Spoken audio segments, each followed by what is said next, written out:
चुड़ैल का गुलाम। बहुत समय पहले एक शहर में बहुत बड़ी बड़ी दुकानें हुआ करती थी। फिर अचानक उस शहर में चोरियां होने लगी।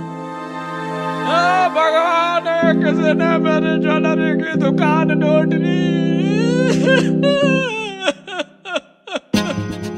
असल में ये चोरियां उसी शहर के बाहर एक पुराने खंडर में रहने वाली बूढ़ी चुड़ैल करवा रही थी। उसने काले जादू से गुड्डू नाम के एक आदमी को अपना गुलाम बनाया हुआ था और वो उससे हर रात चोरियां करवाती थी। छड़ी घुमाऊं, जादू चलाऊं, अपने गुलाम से चोरी करवाऊं। इस तरह चुड़ैल रोज रात को अपने गुलाम से चोरियां करवाती थी। एक दिन उस शहर के पुलिस कमिश्नर ने जय दीक्षित नाम के एक पुलिस वाले को बुलाया और कहा, जय, शहर में बहुत चोरियां हो रही है। मैं चाहता हूँ तुम जल्द से जल्द चोर को पकड़ो। आप चिंता मत कीजिए सर, चोर जितना भी चालाक हो एक न एक दिन पकड़ा जरूर जाता है। और फिर जय ने चोर को पकड़ने के लिए प्लानिंग शुरू कर दी। उसने शहर के सभी बड़ी दुकानों के बाहर पुलिस वाले खड़े कर दिए। अब देखता हूँ वो चोर कैसे बच के जाता है। जैसे ही रात हुई, चुड़ैल का गुलाम चोर बाजार आया। यहाँ तो हर दुकान के बाहर पुलिस वाले खड़े हैं।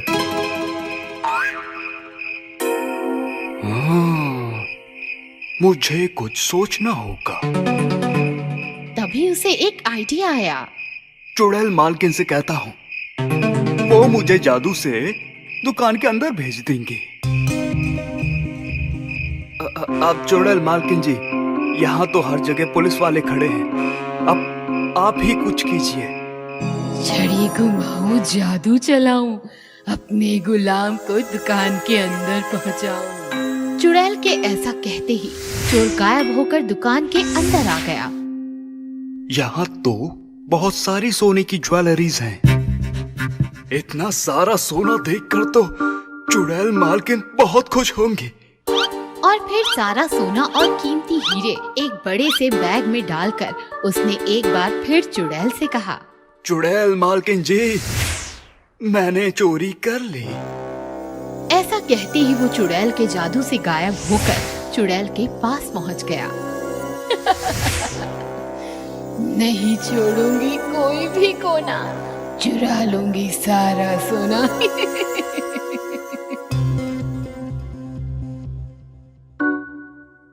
दूसरी तरफ जय को लगा कि चोर चोरी करने आया ही नहीं, लेकिन जब सुबह सब दुकानें खुली तब पता चला कि सेठ धनी राम की दुकान पर से ये सब चोरी हो गया है। मेरा दुकान है और मेरा सारा सोना चोरी हो गया। ये सब देखकर जय को कुछ समझ नहीं आया। जय वहाँ से सीधे जेल में बंद एक तांत्रिक के पास पहुँचा। काले तांत्रिक, मुझे तुम्हारी जरूरत है। लेकिन तुमने मेरी काली जादुई की किताब छीनकर मुझे जेल में बंद कर दिया था, तो मैं तुम्हारी मदद क्यों करूं? वो इसलिए, अगर तुमने मेरी इस चोर को पकड़ने में मदद की तो मैं तुम्हें छुड़वा दूंगा। ठीक है। इसके बाद जय ने तांत्रिक के साथ मिलकर एक प्लान बनाया और उसी रात को दोनों बाजार में चोर का इंतजार करने लगे। बहुत देर बाद इंतजार करने पर उन्हें एक चोर दबे पांव आता दिखाई दिया। लगता है यही वो चोर है। तांत्रिक, तुम अपना काम करो।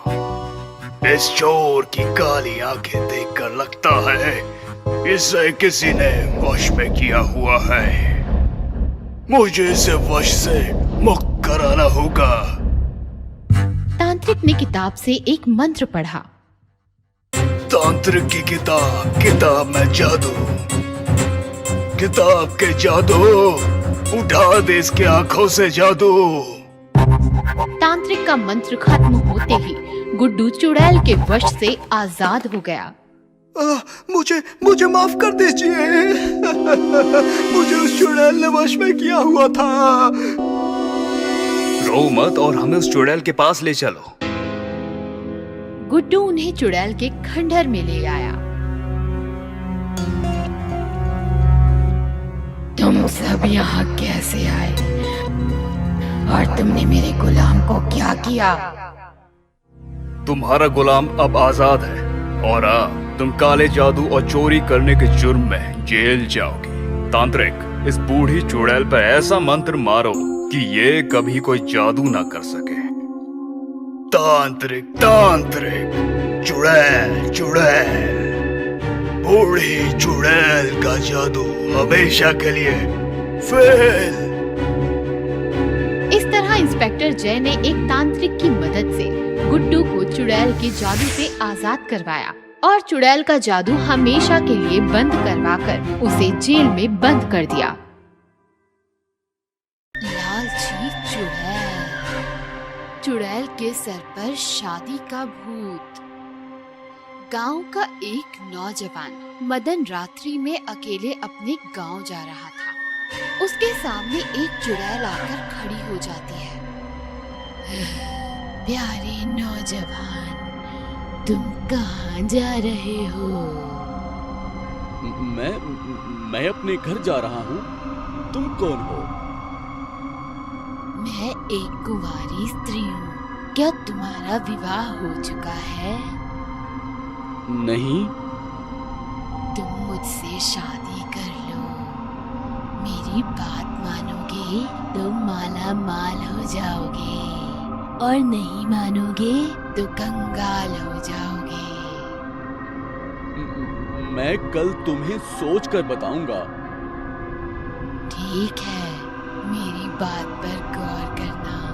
मैं तुम्हें सोने के झूले में झुलाऊंगी, स्वादिष्ट व्यंजन और पकवान भी खिलाऊंगी, सुंदर सुंदर वस्त्र दिलाऊंगी और दुनिया की सैर कराऊंगी। दूसरे दिन। अरे यार रतन, कल रात मुझे एक चुड़ैल मिल गई थी। उसने मुझसे शादी करने की लालच में मुझे घेर लिया था। क्या बात कुछ आगे बढ़ी? अरे मजाक मत कर यार। किसी तरह से वहां से बचकर निकल पाया।